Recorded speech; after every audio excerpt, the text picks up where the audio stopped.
Então, gente, mais uma vez estamos aqui reunidos, é um prazer estar com todos vocês aqui. Apesar desse friozinho catarinense, aliás, florianopolitano, nossa cidade aqui é bastante aconchegante e quente, e hoje está esse frio. Como eu costumo sempre começar com uma palestra para trazer o tema para a constelação, eu perguntei às pessoas que estão aqui, estamos em 2, 4, 6, 8, 10, 12 pessoas. E vai chegar mais gente. Então, e o que gostariam de falar? Eles queriam falar sobre famílias que têm atrito dentro da família. Eu estava hoje, passando assim no Facebook, e eu encontrei um texto que eu escrevi no ano 2010 ou 2011, ou antes, não estou me lembrando da data. E daí eu falei que eu já era constelador lá e não sabia. Então eu escrevi assim: o pai, ele é a autoridade. A autoridade no sentido do respeito. Então, ele é o que autoriza e desautoriza. Ele é o que permite que a gente saia em busca das coisas lá fora. E a mãe, ela é responsável pelo amor e pelo perdão. Então, o filho aprende a amar e perdoar através da mãe. E o filho aprende a se colocar na vida em busca de desenvolvimento, tudo dele, de conseguir as coisas dele através do pai. Mas para que isso ocorra, não basta o pai estar só presente. Ele tem que ter esse papel, ele tem que ter essa postura dentro da família. Então ele que dá a estabilidade dentro do grupo familiar. Que nem uma filha minha escreveu agora, Dia dos Pais, né? Até falei assim, mas não entendo porquê, né? Ela falou que eu sou o porto seguro dela. Eu falei, mas ué, por que eu sou o porto seguro? É que não faço muita coisa, né? Daí ela falou assim, pelos conselhos e pelas palavras. Então ela me considera o porto seguro pelos conselhos e pelas palavras que eu disse e digo para ela. Então, gente, uma família onde que não existe essa hierarquia, esse respeito pela figura materna e pela figura paterna, onde os filhos mandam e os pais se submetem à vontade dos filhos, provavelmente essa família, com o passar do tempo, ela também vai reproduzir aquele mesmo ambiente. Num ambiente onde que está tudo calmo, que o pai tem o lugar dele, a mãe tem o lugar dela e os filhos têm o lugar deles. Nessa família, provavelmente não há esse tipo de dificuldade, esse atrito dentro da família. Então, inicialmente, para dizer para vocês de que se os filhos de vocês, se vocês estão com esse tipo de problema, ocorreu algum desajuste, alguma situação que a família não tinha essa harmonia e esse estado de tranquilidade, de bem-estar. E provavelmente os seus pais também vieram de uma família que não tinha isso, sabe? Então eles só replicaram aquilo que eles sabiam fazer do jeito que estavam podendo. Ocorre o seguinte, quando há essa disfunção assim, geralmente a mãe, ela está exercendo autoridade dupla, ela está sendo pai e mãe. E o pai está sendo filho dela. Então é naquela casa onde que a mulher é a autoridade. E até o marido obedece à autoridade dela. Então não há uma quebra de hierarquia aí que... daí acontece o seguinte, que os filhos não sabem a quem obedecer. Daí cada um quer puxar a brasa para sua sardinha. Naquela casa, naquele lugar que todo mundo tem razão, ninguém tem razão.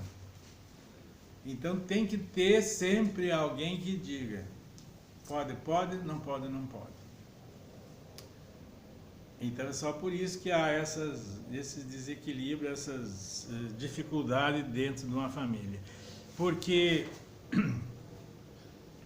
às vezes o pai era incapaz de ter essa autoridade, né? Como ele não tinha essa capacidade de ter essa autoridade, porque talvez ele não tivesse uma vida, um estilo de comportamento que a mãe pudesse reconhecer e ver isso nele. Então ela tomava as decisões, né? Ela tomava as decisões, ou ela dava uma ordem, vinha o pai e dava outra. Então não existia uma coerência dentro do lar. Quando não há uma coerência dentro do lar, traz esses tipos de dificuldade, de luta, de disputa de poder. E, na verdade, eles estão disputando poder. A criança, não sei se vocês sabem, ela é muito esperta. Porque a criança, na verdade, é um adulto em miniatura. E ela tem uma inteligência muito grande. Eles são espertíssimos. E eles são campeões em manipular os pais. E os pais, por ingenuidade, por ver eles pequenos, acabam se deixando levar por esse jeito que eles têm de manipular. E eles manipulam de várias formas. E eles têm uma coisa assim que a gente não percebe, eles conhecem a gente. Então eles sabem qual é o meu ponto fraco. E sabe qual é o ponto fraco do outro. Daí ele vai exatamente... Lá em casa tem um ponto fraco que é comida, né? Então é uma disputa, uma briga por comida. Não, mas não é querer comer. Um não quer comer e o outro quer comer, mas é comida. E isso aí se extrapola até para os animais. Vocês sabiam? A dona Fernanda, ela é a comida. Ela não é mãe, ela é comida. Então ela chegou em casa e já tumultua tudo. Querem comer. Querem comer. Ninguém quer comer. Os bichos, os gatos, o cachorro já começa a miar e vem a cadela e o gato, tudo comida. Mas quem que transmitiu isso para o ambiente familiar? Quem que tinha essa preocupação exagerada com a comida? Tem que ter, né, mãe? Né? Então, então o estado emocional que a mãe lida com os filhos é que gera ele ser mais agressivo, menos agressivo, ser mais arteiro, ter aquela famosa TDAH que não existe, né? Isso aí é uma invenção. TDAH. Aquele negócio das crianças que é hiperativo. Não existem? Não, isso aí é invenção da medicina, da psiquiatria. Eu tenho um sobrinho, o filho dele. Aquilo ali é a agitação interna da criança por situação do ambiente familiar. A mãe gritava muito com ele. Então a criança, desde pequenininho, está naquele ambiente... ou ele está largado e ninguém olha para ele tem que fazer arte, aprontar, fazer um monte de coisa para pelo menos xingarem ele. Entendeu? Porque a criança, ela não é necessariamente você fazer o estímulo que eles querem. Eles querem qualquer estímulo. Qualquer estímulo que você dá, reforça o comportamento. Então a mãe xinga lá, tá, e dá umas broncas nele, começa a cobrar, xingar, tudo ele também ele fica hiperativo. Porque ele chegou no ambiente e tem que ser cobrado. E daí aquela criança que derruba, que bate, que cai no chão, ela faz uma estrebulia. Onde ela chega, põe todo mundo abaixo. E aquilo ali é um estado emocional dos seus pais. Então, em psicologia, é triste a gente ver, né, que tem pais que levam os filhos para o psicólogo. Não existe isso, gente. Criança é perfeita. Quem tem que ir para a terapia são os pais, que estão produzindo aquele ambiente dentro da sua casa que produz aquele comportamento daquela criança. Então, criança, a gente vai fazer o que com criança? Que terapia eu posso fazer numa criança? Vocês imaginaram? Eu pegar uma criança de 5, 6 anos e fazer terapia nela.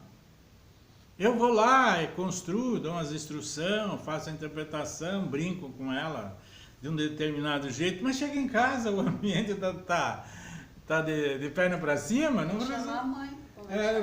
Não resolve nada. Tem que fazer a terapia nos pais. Daí não precisa nem trazer a criança para o consultório. Ele lá em casa, quando o pai e a mãe mudar a maneira de relacionamento deles, a criança muda. Mas enquanto eles não mudar, não muda. Como eu estava falando, que a criança, ela sabe onde que é o ponto fraco. E outra coisa que a criança faz, ela não tem noção de até onde ela pode ir. Ela está conhecendo o mundo. O mundo para ela é novo. E a criança conhece o mundo de várias formas. A primeira maneira de uma criança conhecer o mundo externo que ela vive é através da boca. Então, uma criança, logo que ela começa a se mexer, tudo é a boca, né? Ele pega tudo, põe na boca, ele experimenta a boca, experimenta a vida, o mundo através da boca, que a gente chama assim, psicanaliticamente, de fase oral. Então, ali ela vai conhecendo a realidade externa. E depois a criança entra numa fase que é a fase que nós chamamos uma fase, Freud chama que é a fase anal, né? Mas eu considero e acho um termo mais adequado que se chama fase do controle. Então a criança ainda não tem uma coordenação motora perfeita dos seus movimentos.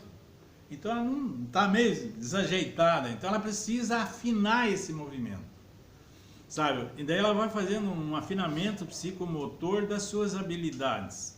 Então ela não pode ver buraco, que ela já vai enfiar alguma coisa, ela vê um negócio aqui, ela já empurra, ela toca em tudo ela toca e mexe.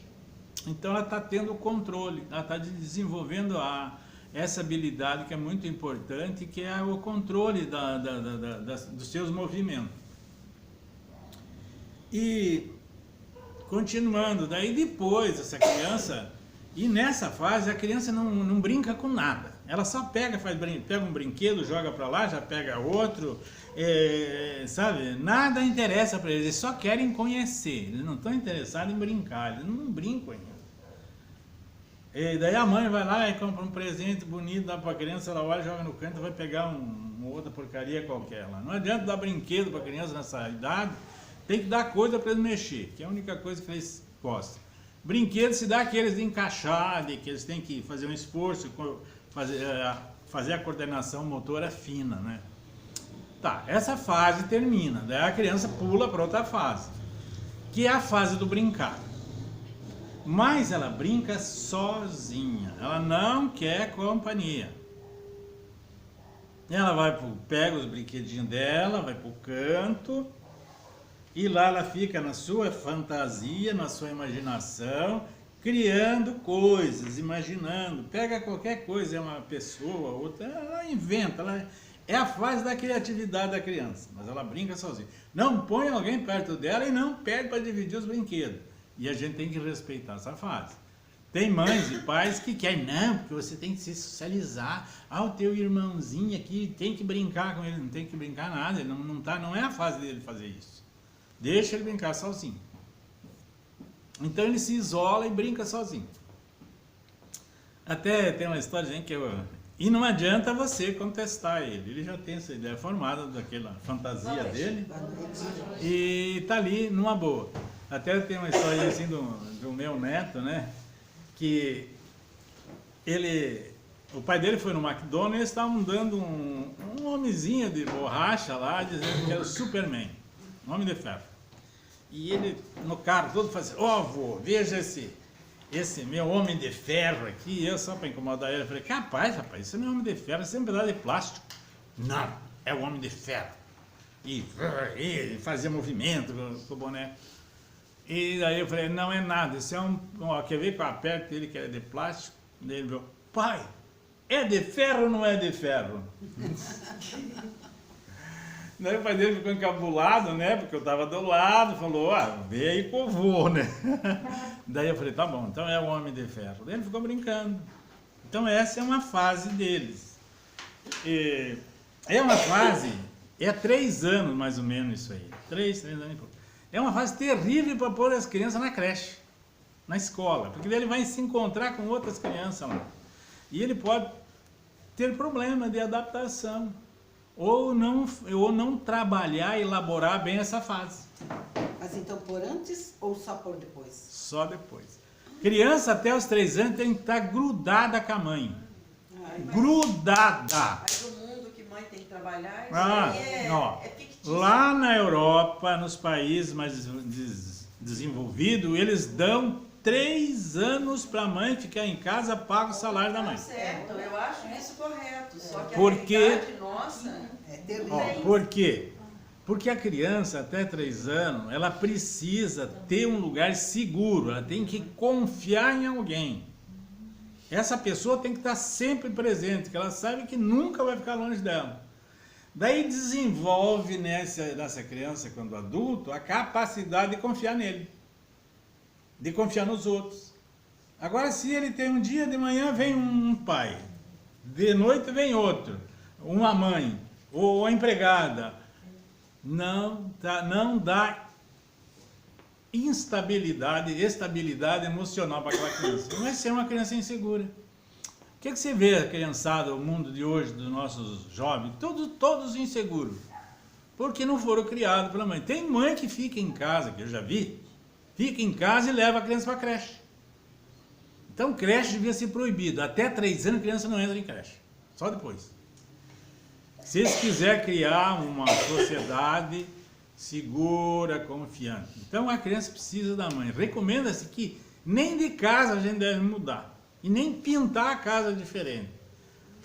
Meu Deus. Para a criança fixar uma estabilidade.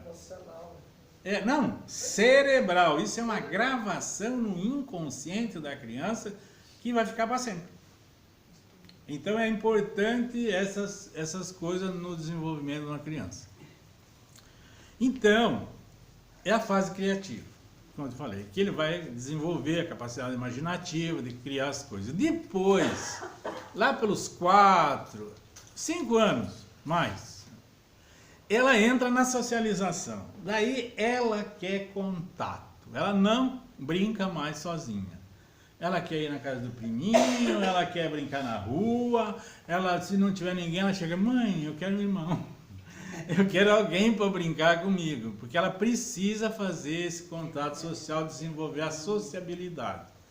Se você for numa pracinha com a criança nessa idade, ele chega lá, 5 aninhos, ele tem uns brincando, um balanço, ou jogando bola, sei lá o quê, ele fica do lado, olhando.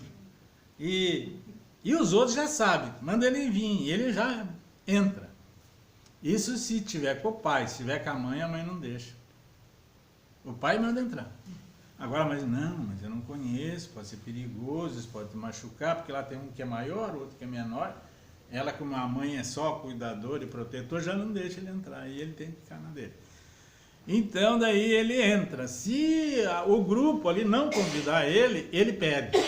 Posso participar? Posso brincar? Então, ele entrou na fase da socialização. Passa a regra, fechou. A pessoa passou por todos os níveis, então ela tem uma personalidade íntegra, completa.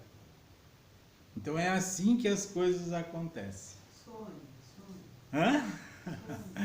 Então é preciso que a gente conheça e tenha isso aí. Então as famílias que não tiveram essa estruturação, tem problema, e a gente não pode nem recriminar, coitado das pessoas que passaram por isso. Então eu vou ficando por aqui, né? Vou fazer um vídeo mais curto hoje. Oh, meu Deus, você tem 19 minutos. Até a próxima. Essa é a palestra da ASP que a gente faz aqui na Associação Paroquial dos Ingleses antes de nós constelarmos. Uma boa noite, ou um bom dia, ou uma boa tarde a todos.